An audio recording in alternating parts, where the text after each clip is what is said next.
the cancer diagnosis was not investigated because the surgeon said the surgery is going to happen anyways. We will determine from the biopsy whether or not there is cancer. What actually did happen was that there was cancer there. So the thyroid cancer took hold, and he died of the thyroid cancer. They're so short-staffed in this country that's, I think, where the big problem lies. They haven't got any nurses or therapists or anything to follow up if they do have an operation. You're left kind of out in the cold. A third of our taxes go towards the medical system in Alberta. And my father's been paying taxes for 55 years or 60 years. And to see that it's not there for him, especially when you didn't see the x-rays. And I advocate people, see that x-ray. Show them why you shouldn't get the thing. And then if you go to the States and you pay for it and you can have it right away, what a wonderful thing to see the pain come off his face. In the Canadian healthcare system, you're not a customer because you don't have a choice. You can't say, if you don't deal with me expeditiously, if you don't keep your promises, if you don't do what you're supposed to do, I'm going to take my business elsewhere. That choice doesn't exist for you under the Canadian healthcare system. Everybody in the system gets paid whether you're satisfied or not. And the outcome of that is that we have a system with lengthening queues. We have a system with very poor productivity. We have a system where no matter how much money we put into it, the money kind of disappears, doesn't result in production of more medical services. People don't get to see more doctors, more procedures don't get performed. Where it's getting increasingly hard for Canadians to even have a family doctor. 20% of Canadians, according to Statistics Canada now, don't have a family physician and can't find one. So I'd say that these are quite significant problems in the Canadian healthcare system. We, as Canadians, have been raised to believe that the system is there to protect us and that it will always be there for us and that it's free. It isn't free. We pay for it dearly through our taxes.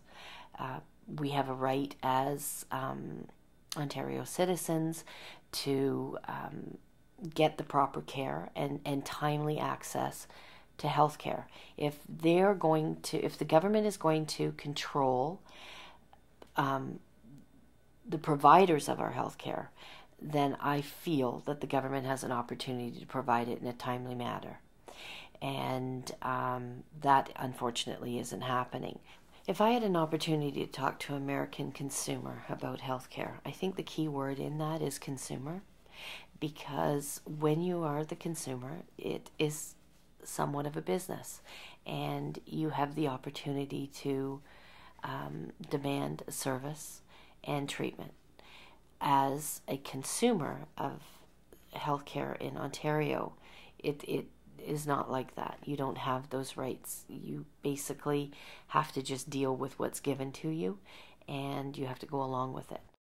Being told that I've got to wait until something happens with my other eye before they'll do anything about it, when it might be too late.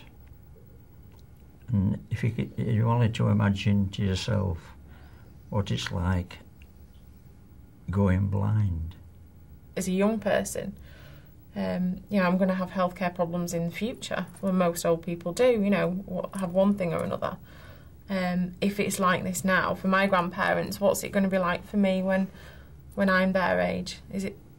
I can only see it getting worse, to be honest. I was extremely angry, very, very angry, because this was my life on the line.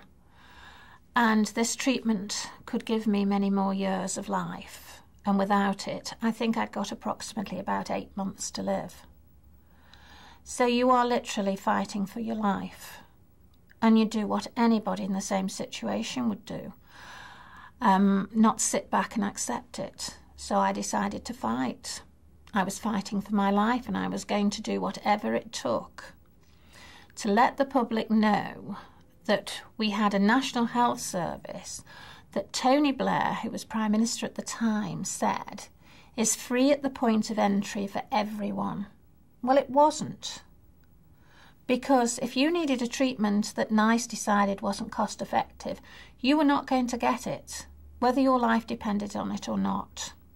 A government-funded healthcare system is not a free healthcare system. It's funded by taxation that comes out of the pockets of everyone that works and pays tax. It's a system that hasn't worked in the UK, it hasn't worked throughout a lot of Europe, and it won't work in the US. Your system is not perfect, but you won't make it perfect by transplanting ours.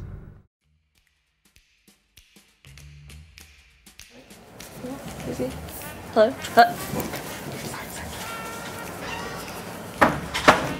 How can I help you? Yeah, we're here for our free healthcare. Free? Yeah, I have the list. Oh, I've got it here. So we'd like a 30-day supply of this one, and a 60-day supply of this one, and hold the generics. For free? Yeah, free universal healthcare, right? And we're in the universe. Yeah. We just want our free stuff, like the politicians promised. Sir, do you realize what would happen if everyone had free medication treatments anytime they wanted? We'd run out of everything inside a week. We'd have to ration care.